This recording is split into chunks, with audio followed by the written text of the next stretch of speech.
few people in reception, so I think they're just hanging their coats up. Hi, come on in. Hi. Where should I sit? Just anywhere, apart from maybe this one. I'll sit there. But apart from that. Hi. Hi. Hiya. Hi. Take a seat. Hi. Right. Everyone's all on time. Okay. So, hi everyone. Welcome to the group that we're holding today. My name's Katie, and we're here today to talk about what it means to work for Take Note. And we'd like to try and explain a little more about what you'd be doing for us if you were successful in the assessment stages. So, just before I start, does anyone have any questions and queries about what we're going to be doing today before I begin? No. How much will I get paid? That's always the first question I get. Well, we'll most definitely be covering that later on, but I just wanted to check whether you have any questions on the session itself before we actually start. So, I don't think so. How long will this last? I've got to get back and pick up my kids. Well, we're just looking to spend around 15 minutes on a quick chat at this stage. It might go a bit over, but will that be okay? Yeah, I think so. Okay, great. Anyone else? No. No? Wonderful. Okay, so let's begin with learning a little bit about you guys. I'll start by asking you to tell me your name, your age, where you're from. I'd also like to know about your current occupation, what your family setup is, and why you're interested in working for Take Note. So I will start over here on my right. Hello. Hi, I'm Jess. I'm 23 and I'm studying to become a nurse. Cool. I'm engaged, but I don't have any children. Great. Plenty of time for that. Yeah, that's a long one. What else did you need to know? Just why you're interested in working for Take Note. Oh yeah. So the flexibility of it appeals to me more than anything. Being able to sign up for work when I'm free and when I can fit it around my studies is the appeal. Great, that's great. Thank you, Jess. Exactly what we're looking for. Moving on. Hi. Hello, I'm Nathan and I'm 19. I'm currently at uni in Leeds studying law, although I'm originally from Sheffield. I don't have any kids yet either.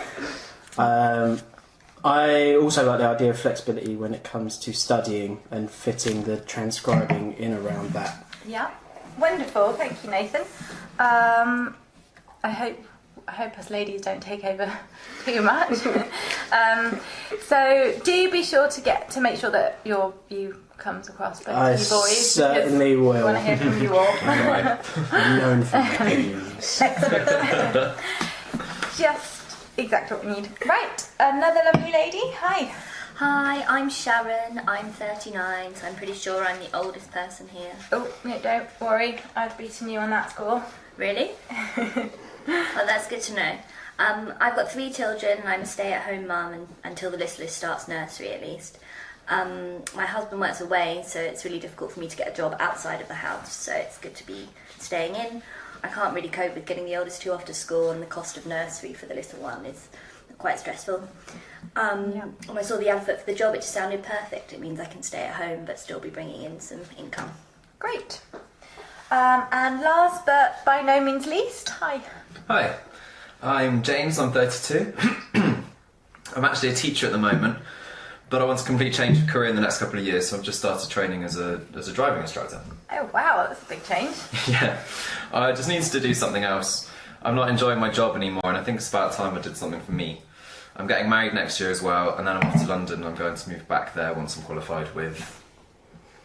Oh, sorry, where was that in London that you're from? Sorry. I'm from Camden originally, and I'd like to move back there when I've qualified with the driving. Great. So, and what was it about working for Take Note that interested you, James? Yeah, just again, the flexibility and the chance to work from home. Something I could do alongside my current job that would give me a chance to save up for the future, I suppose. Yeah. I love Camden. Me too.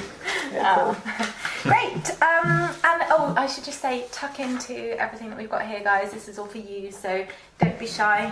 There's crisps and drinks, and if you need the loo, then just get up and go. No need to stick up your hand as though you're at school or anything. Cool, thanks. Okay. So now that you know a little more about each other, Let's move on to the role itself and just make sure that you've got a little bit more information about that. So first of all, let's get an idea of what you know about the position already. Nathan, do you want to start? We'll be listening to audio files and typing what's said. Word for word? Yeah, making sure it's word for word is very important. Yes, it certainly is. So accuracy is going to be your number one priority at all times. So it's important that your earphones are up to scratch and you're hearing and typing everything we need you to. But can you not change anything that's being said? Not really. The idea is that you're transcribing intelligent verbatim. Unnecessary stutterings and false starts and things like that can be left out, can't they? Yeah, exactly, that's right. So there are minor omissions that you're allowed to make, which we'll go into much later when you have access to the full set of guidelines. For now, it's just important that you remember how accuracy must be key in each and every file that you transcribe. Did the same. So, what else? Every sentence needs to be punctuated correctly and sufficiently. You need to know when and where to use apostrophes. You need to follow the guidelines so everyone's files are formatted the same. Yep, great. So again, all very important points to remember. Sentence structure, punctuation and grammar are also of the utmost importance. So every sentence should be sufficiently punctuated and commas should be neither overused nor underused. So can anyone tell me what the maximum length for sentences are? 3 lines. Yeah, if possible, 3 lines. Yeah, and what about the maximum length for paragraphs? 15 lines. It always seems like a lot to take in. I thought of that, but I think it'll be one of those things when it suddenly clicks into place when you start doing it. Yeah, I agree. There needs to be a full set line so all of our work looks the same, and so we have somewhere to check on things if we're not sure about them. It looks like a lot, but I bet when you start doing it, it all just sinks in. Yeah, it certainly does. Feedback from Take Notes current transcribers states exactly that. So you will start off slowly, just like with anything new, but you know you'll get there. What's nice is that all of the staff at Take Note, even the 2 directors at the top, started in exactly the same position as you are now. So everyone has been in your shoes at one time or another, so they all know how you feel. I read that. I like that though. There seems to be a real sense of community. Yeah, I like that too. Even though you're not working together, you kind of feel like you are. Yeah. Yeah. Yeah, they seem good at keeping you in the loop, which I guess is why it's so important that we do that too. Correct, Nathan, yeah. It's very important that you're emailing the right address and that your work is on time, So it's our job to ensure that all sentences are well structured and make sense, but without changing what has been said and making sure the file still reads word for word. Yeah, spot on, yeah. So apostrophes are to be used correctly when needed, and in short, your file must be accurate, well structured and researched thoroughly. Accuracy doesn't only apply to typing word for word, but also ensuring that brand names, companies, people names, etc. have been researched and you've used the correct spellings. So we need to make sure every name we come across has been checked. Yes, Nathan. They all need checking and they need to be spelt consistently throughout. Exactly. Check on search engines and then on official sites to be doubly sure of spellings. So it's amazing that a name you might see all the time on adverts, for example, could be set out in a different way than you think. So, moving on, does everyone understand how you go about signing up for work? Yeah, with the shift booker. So the shift booker comes out every fortnight and you just sign up for shifts you'd like and return it to see who's available. You might not always get work though. Why not? But there might not always be something suitable. Even though they're really busy, it might be as the odd occasion when there isn't enough work for everyone on shift. It won't be to do with you personally, it just gets shared out. Is that right? Yeah, exactly right. It's nothing personal at all. As you'll be self-employed in this position, Take Note are under no obligation to provide you with work. So there may not always be enough work for everybody on shift, or we may not have anything suitable for you. So after a certain time, if you've not received any work, you'll be able to choose to come off shift. So you're not waiting around. So, okay, what about pay? What do you know about that? I read we get paid by the minute. Of audio. Sorry? You get paid per minute of audio, not per minute of your own time. That's right, isn't it? Yes, so you would be paid per minute of audio. So just to be clear, that's not for each minute it takes you to type, but for each minute of audio that you transcribe. So with a typing speed of about 70 words per minute or more, it would take around 3 to 4 hours to transcribe an hour of audio, probably. Oh, I see. I bet it takes longer at first. That's just one of those things, though, isn't it? Like we were saying before, you speed up the more that you do. Yeah, exactly. Just be aware that it will almost certainly take longer than this when you begin. So don't be disillusioned if this is the case. You know, you'll speed up, so it's nothing to worry about. Just make sure you've thoroughly read and understood the guidelines, and this will make things a lot easier. So, yeah, does that make sense? Yeah, thank you. Great. Let's talk about formatting. So what areas can you remember offhand? Don't you have to put the moderator speech in bold? Yeah, with respondents in non-bold. Yeah, perfect. What else? We need to include a time code at every 10 minutes of the audio. Yeah, I saw that, but why do we need to do that? It's so they have a reference point, I think. Yeah, so they can find parts of the audio quite easily. You wouldn't know where to look for something otherwise. And you need to put a starter time code in as well before you start typing, don't you? Yeah. You okay? Oh, sorry. Water? No, fine. Sorry about that, everyone. Okay. That's all right. I think I'm alive. I'm going to survive. Right, does anyone know whether we use colons or full stops in these starter and 10-minute time Colons, codes? I think. Yeah, colons and full stops when it comes to other time codes. Yep. And what do you mean by other time codes? The talking over each other format, I think. Yeah, inaudibles and phonetic guesses as well. That's something I wanted to ask about, actually. Okay, go on. Well, I just wanted some clarification on what that means. Can anyone explain to James what these are about? I can, I hope. There will inevitably be times when you can't work out a word or phrase, in which case you need to note it somehow. If you can't work out one word, then you need to open brackets where the word would normally appear, type a question mark and a time code at which it occurred, and then close the brackets. It's in that time code that you would use a full stop and not a colon. Only the starter and 10-minute time codes have colons. Yeah, exactly right. Can anyone else explain when and how an inaudible time code would be needed and used? Me, I can.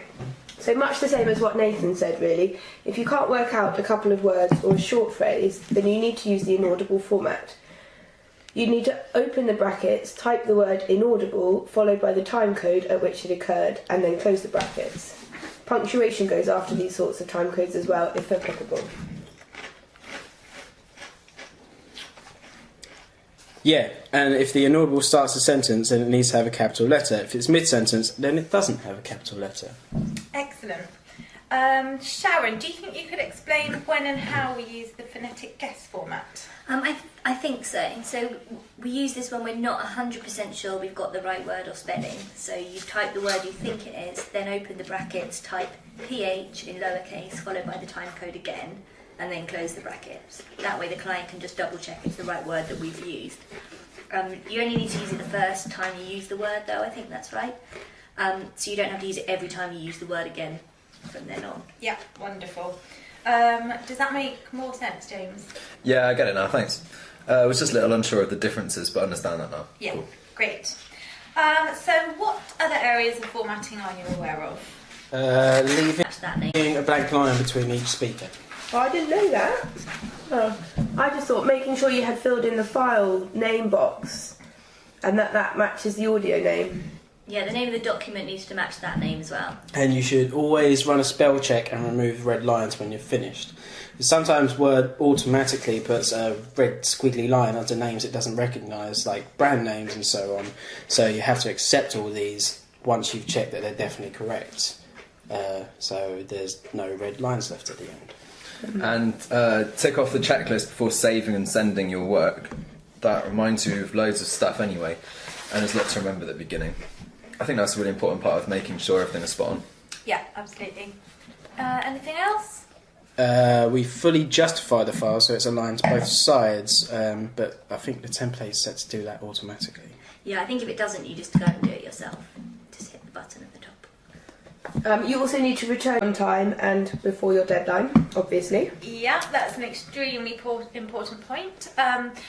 Lots of people will be waiting for your file, so not only the client but our proofreaders as well. So it's really important that your transcripts are back on time, and if for any reason that deadline won't be met, regardless of why it is, then you must ensure that you email transcripts@takenotetyping.com well beforehand, just to let us all know.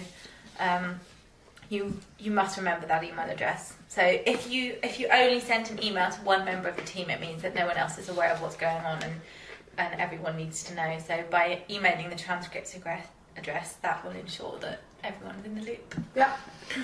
Yeah. So, will all our transcripts be proofread? Like, do we receive feedback on all of our files? Would that even be possible?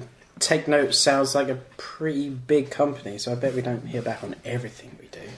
Well, yeah, I mean, every file is proofread, like you say, but it would be impossible to give feedback on every single file. So you'll get a report and a score for your first few files to begin with, just to ensure you're on the right track, and then you'd receive intermittent reports and scores from then on. So what it's important to remember is that the proofreader's not just there to criticise your work. That's not why they're there at all. So it's vital you don't take their comments to heart. They just want to see you improve and those perfect scores for everything you do. So, so is everyone okay with that? Yeah. Yep. I think that's fine. Brilliant. Anything else? Has anyone got any other queries about what they'll be doing? Yeah, one thing I want to ask about was this dash and comma format. I think that's when someone gets cut off when they're in the middle of a sentence. Yeah, or when speech changes direction. We all do that when we speak, though. Yeah, very true. And that's why we have the dash and comma format. So what more can you tell me about this? Well, if a speaker cuts off mid-sentence or changes direction, you use the dash and comma format straight after the last word with no space in between. So if they change direction mid-sentence, you don't need to start their next word with a capital letter, as it doesn't mean it's the end of a sentence, it's just changing direction. If a new speaker starts talking after the last person cuts off, you would need to start again with a capital letter. Yep, perfect. Gosh, you guys would know so much. Very impressed. Just knows a lot. I think that probably covers enough for today. You all know that there's a lot to take on, but I'm confident from what I've heard today that you'll all be very good at it. Just remember it will take time at the beginning, but practice makes perfect. So, the very best of luck to you all. Thanks. Thank you. Great. Thanks so much for coming in. Take care. Bye. Bye. Yeah, you're good to go. Cool. Thanks, bye. Authentic paper shuffling.